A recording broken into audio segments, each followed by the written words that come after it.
صحابہ کرام سے فرمایا من کان عندہ شیء فلیجیء بہ، بھائی جس کے پاس کھانے والی جو چیز ہے نا وہ لے کے آئے۔ یہاں مسئلہ سمجھیے گا اچھی طرح۔ کہتے مولوی صاحب نیوندرا نہیں سی دیتا، نہ سلامیاں دین دی نیت سی، وہ لکھا تا ویسے ایویں ہی دیتا، ان جیسی تعاون ہی کیتا سی۔ یہ طریقہ ہے تعاون کرنے کا، کریں تعاون، کوئی نہیں روکتا۔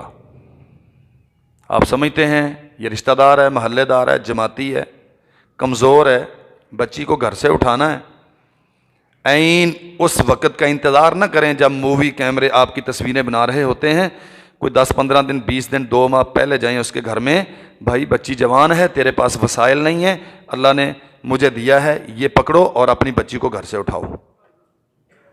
تعاون کی یہ صورتیں ہیں، لکھوانا نہیں ہے اور اسے پابند بھی نہیں کرنا، جو میری کڑی ہویا نا تو پھر تم 5000 ود کر کے دیں۔ یہ اللہ کے نبی نے تعاون لیا ہے، من کان عندہ شیء فلیجیء بہ، بھئی تمہارے نبی نے نکاح کیا ہے، نبی کا ولیمہ کرنا ہے، جس کے پاس کھانے والی جو چیز ہے وہ لے کے آئے۔ دیکھو نا کوئی بندہ ہے، وسائل نہیں ہے، ولیمہ کرنا ہے تو کریں اس کو پیشکش، کتنے بندوں کا کرنا؟ وہ کہتا ہے 20 بندوں کا۔ ٹھیک ہے یار، تو 20 بندے تھے مسیتے ساتھ لی، میں چاوڑائیں دیکھ لا دوں گا، نال بچے کھا لین کے، نال 20 بندے تیرے ولیمہ ہو جائے گا۔ ہم نے یہ کام تو کرنا نہیں، کرنا سارا کام شرعی ہے، شرعی نہیں شرعی۔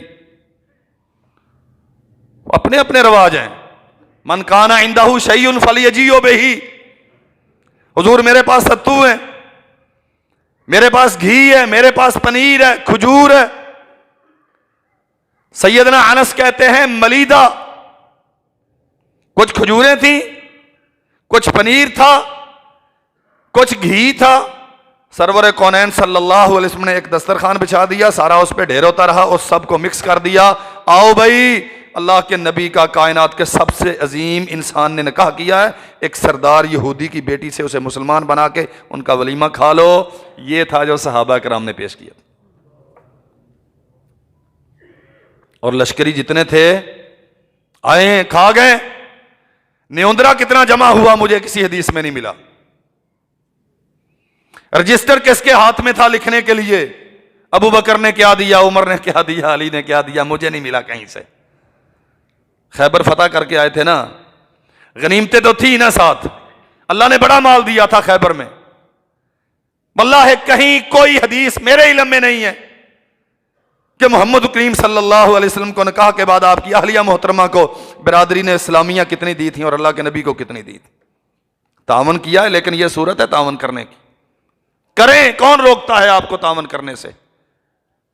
لیکن ہندوؤں والے رستے اختیار مت کریں، اسلام والے رستے اختیار کریں جس سے خیر و برکت نازل ہوتی ہے۔ سیدہ زینب بنت جہش رضی اللہ عنہا شادی شدہ تھیں، علیحدگی ہو گئی، اللہ اکبر، نبی کریم صلی اللہ علیہ وسلم نے نکاح کیا۔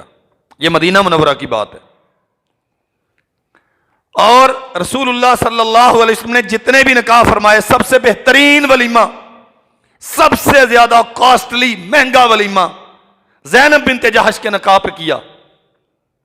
انس بیان کرتے ہیں رضی اللہ عنہ، چونکہ رسول اللہ صلی اللہ علیہ وسلم کے خادم خاص تھے، وہاں بھی ساتھ تھے، وہاں بھی ساتھ تھے۔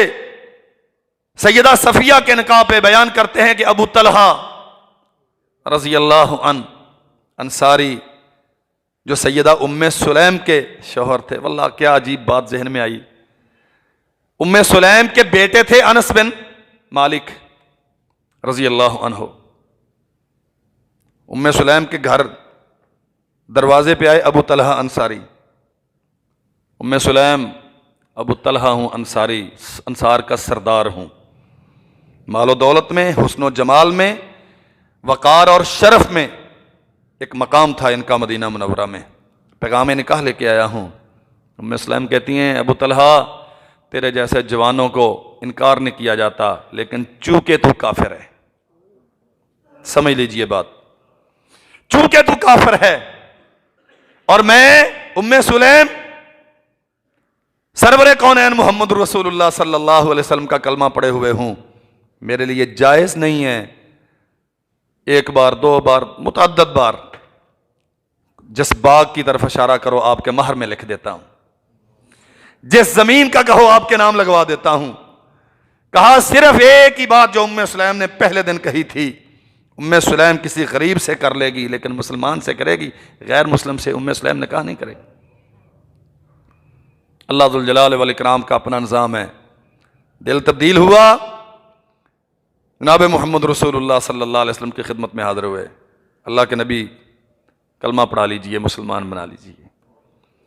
کلمہ پڑھا، مسلمان ہوئے، پھر کچھ وقت گزرا تو دوبارہ آ کے دستک دی، ام سلیم کلمہ میں پڑھ چکا ہوں، دین میں سمجھ چکا ہوں، اب نکاح کرنا ہے، کیا ارادہ ہے؟ فرمایا ہاں میں تیار ہوں۔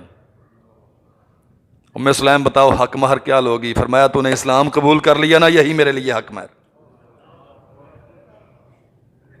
اللہ کی قسم، عظمتیں اللہ نے وہ عطا کی، عظمتیں اللہ نے وہ عطا کی، اس سے بڑی عظمت کیا ہے کہ اس بی بی کا بیٹا سرور کونین کا 10 سال خادم رہا۔ کہتے ابھی میری عمر 10 سال چھوٹی تھی، میں بالغ نہیں ہوا تھا۔ ابو طلحہ یہی ام سلیم کے شوہر، یہ بھی خیبر پہ گئے ساتھ اور مجھے ساتھ لے گئے، تو میں نے رسول اللہ صلی اللہ علیہ وسلم کا صفیہ کے ساتھ یہ سارا ماجرا دیکھا، انہوں نے بیان کیا۔ زینب بنت جحش کا معاملہ بھی انس بیان کرتے ہیں، سب سے مہنگا ولیمہ زینب کے نکاح پہ رسول اللہ صلی اللہ علیہ وسلم نے کیا۔ کیا پکایا؟ گوشت روٹی، 1 ڈش ولیمہ، سب سے مہنگا ولیمہ۔ اور نبی کریم صلی اللہ علیہ وسلم نے اپنے گھر میں، اپنے دولت خانے میں دسترخوان لگایا، انس جاؤ لوگوں کو بلا کے لاؤ، جو قابو آئے بھئی رسول اللہ نے نکاح کیا ہے، آ کے کھانا کھا لو۔ ایک آیا، دوسرا آیا، چوتھا آیا، حتیٰ کہ انس بیان کرتے ہیں اللہ کے نبی اب میں گھوم پھر کے آ گیا ہوں، جتنے لوگ ملے ہیں سب کھا گئے ہیں، کوئی ایسا نہیں ہے جو رسول کے دسترخوان پہ نہ آیا۔ اس کا معنی کیا ہے؟ ولیمے میں بڑا اجتماع کرنے میں کوئی مذائقہ کیا جا سکتا ہے، اب پورے شہر کا ولیمہ کر دیں، مدرسے دا نہ کرے آجے، بچیاں نو ذرا روٹی پوری سوری دینی چاہیے تھی، ہمیں مولوی حکار جان کے بہتی کھا کے پورے شہر کا ولیمہ کر دیں، شرعی طور پہ آپ پہ کوئی پابندی نہیں ہے، لیکن کچھ قواعد ہیں، سن لیجئے، ہیں ذرا مشکل، غصہ آپ کو بہت لگے گا، مولوی صاحب شادی دے مسئلے بھی اتنا سخت نے۔